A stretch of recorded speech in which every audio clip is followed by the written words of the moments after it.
என்னோட கூட எடுத்து வாசித்து பாருங்க. சங்கீதம் 93 1 வாசித்து பார்த்தீங்கன்னா, கர்த்தர் ராஜரீகம் பண்ணுகிறார், மகத்துவத்தை அணிந்து கொண்டிருக்கிறார்.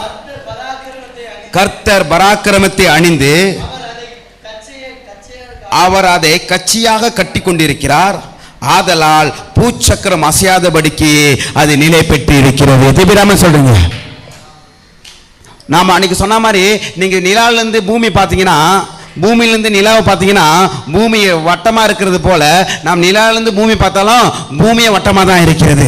அன்பானவர்களே, பிரியமானவர்களே, நம்ம ஆகாயத்தில் தொங்கிக் கொண்டிருக்கிறோம், நாம் மிதந்து கொண்டிருக்கிறோம். பூமியானது மேற்கு கிழக்குமாக சுழன்று கொண்டிருப்பதனால நம்ம காலநிலைகளும் இரவும் பகலும் மாறிக்கொண்டிருக்கிறத பார்க்கிறோம்.